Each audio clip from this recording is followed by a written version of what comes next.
وہ بہت خوبصورت بچی تھی، ہلکے بھورے بال، گورا رنگت، چہرے پر ہر وقت مسکراہٹ، بالکل گڑیا لگتی تھی۔ اس کی ماں بھی اسے گڑیا ہی کہہ کر پکارتی تھی۔ گڑیا کا اصل نام امبرین تھا۔ جو بھی اسے دیکھتا پیار ضرور کرتا۔ اسے دیکھنے والا یہی سمجھتا کہ وہ کسی بڑے گھرانے کی بچی ہے، مگر گڑیا کا تعلق ایک غریب اور مفلس گھرانے سے تھا۔ وہ لوگ ایک چھوٹے سے مکان میں رہتے تھے۔ اس کا باپ ایک مزدور پیشہ آدمی تھا، اس کی ماں ایک بنگلے میں ملازمہ تھی۔ گڑیا کی ماں جب کام پر جانے لگتی تو گڑیا کو بھی اپنے ساتھ ہی لے جاتی تھی، کیونکہ گڑیا گھر پر اکیلی رہ جاتی تھی۔ دونوں غریب میاں بیوی اپنی حسین بیٹی کو دیکھ کر جیتے تھے، اس پر جان نچھاور کرتے تھے۔ گڑیا عام بچوں کی نسبت بہت سمجھدار تھی۔ بہت سے جاننے والے کہتے تھے کہ گڑیا کو تو کسی امیر گھرانے میں پیدا ہونا چاہیے تھا تاکہ وہ شہزادیوں کی طرح رہ سکتی۔ گڑیا کے ماں باپ کو بھی اس بات کا بہت احساس تھا، اس لیے وہ اپنی حیثیت سے بڑھ کر گڑیا کو اچھے کپڑے پہناتے اور اس کی چھوٹی چھوٹی خواہشوں کو پورا کرتے۔ جس بنگلے میں گڑیا کی ماں نجمہ خاتون کام کرنے جاتی تھیں وہ بہت امیر گھرانہ تھا۔ وہاں کی فیروزہ بیگم بھی بہت اچھی خاتون تھیں۔ وہ اپنے ملازموں کے ساتھ نرمی سے پیش آتی تھیں۔ آج تک کسی نے فیروزہ بیگم کو ملازموں سے سخت لہجے میں بات کرتے نہیں دیکھا۔ وہ نہیں چاہتی تھی کہ ان کے تلخ رویے سے ملازمین کی دل شکنی ہو۔ فیروزہ بیگم کی ایک ہی بیٹی تھی، کرن، لیکن شکل و صورت میں وہ ایک عام سی لڑکی تھی۔ گڑیا اور کرن میں خوب دوستی ہو گئی تھی۔ فیروزہ بیگم دونوں کو کھیلتے ہوئے دیکھ کر اکثر کہتی تھی، ایسا لگتا ہے کہ یہ دونوں بہنیں ہیں۔ گڑیا جب چلی جاتی تو کرن اس وقت تک بے چین رہتی جب تک دوبارہ گڑیا نہ آ جائے۔ ایک دن کچھ ایسا ہوا کہ فیروزہ بیگم کے گھر کچھ مہمان آئے۔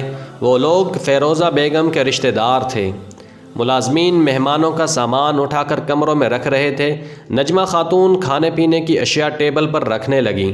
فیروزہ بیگم ایک طرف صوفے پر بیٹھی مہمانوں سے باتیں کر رہی تھی۔ مہمان عورت نے ان سے پوچھا، فیروزہ باجی، ہماری کرن کہاں ہے؟ اب تو بڑی ہو گئی ہوگی۔ فیروزہ بیگم ہنسنے لگی، اتنی باتیں کرتی ہے کہ آپ لوگ ہنستے ہنستے تھک جائیں گے، بلائیں تو صحیح اسے۔ مہمان نے ادھر ادھر گردن گھماتے ہوئے پوچھا۔ گڑیا کے ساتھ کھیل رہی ہوگی، جو ہماری نجمہ خاتون ہے نا، ان کی بیٹی ہے گڑیا، بس گڑیا ہی کرن کی سہیلی ہے۔ یہ کہہ کر فیروزہ بیگم نے ایک ملازمہ کو اشارہ کیا، آپ لوگ بیٹھیں، میں ابھی آتی ہوں۔ یہ کہہ کر کچن کی طرف چلی گئی۔ چند منٹ بعد ہی ڈرائنگ روم میں گڑیا اور کرن داخل ہوئی۔ دونوں نے بڑے ادب سے سلام کیا۔ ایک عورت نے لپک کر گڑیا کو گود میں اٹھا کر چوم لیا۔ ارے بھائی واہ، ہماری کرن تو ماشاءاللہ اتنی بڑی ہو گئی، دیکھو تو کتنی پیاری لگ رہی ہے، بالکل شہزادیوں کی طرح۔ جب یہ چھوٹی تھی تب بھی بہت پیاری تھی، لیکن اب تو بہت ہی زیادہ خوبصورت ہو گئی ہے۔ مہمان تعریف کرتے رہے، لیکن گڑیا کی سمجھ میں نہیں آ رہا تھا کہ وہ اسے کرن کیوں کہہ رہے ہیں۔ وہ کرن تو نہیں، وہ تو گڑیا ہے۔ کرن تو وہ ہے جو خاموشی سے ایک طرف کھڑی ہے۔ اتنے میں فیروزہ بیگم مسکراتے ہوئے ڈرائنگ روم میں داخل ہوئیں۔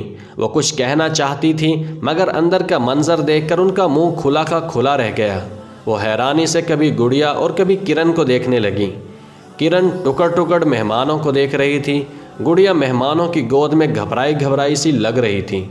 اگلے ہی لمحے فیروزہ بیگم سارا معاملہ سمجھ گئی۔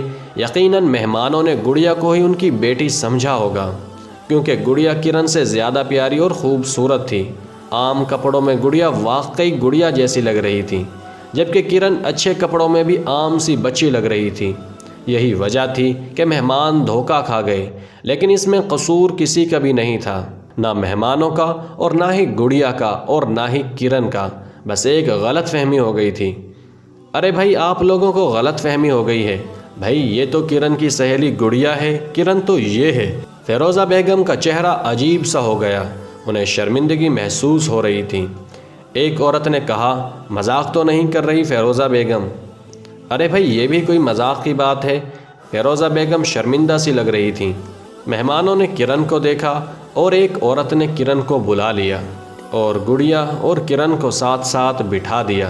لیکن اس واقعے کے بعد فیروزہ بیگم کے دل میں نفرت اور حسد کی چنگاری بھڑکنے لگی، اور چند دنوں بعد ہی کسی بہانے سے نجمہ بی بی کو ملازمت سے فارغ کر دیا۔ دوستو، آپ کے خیال میں نجمہ بی بی کی ملازمت کیوں گئی؟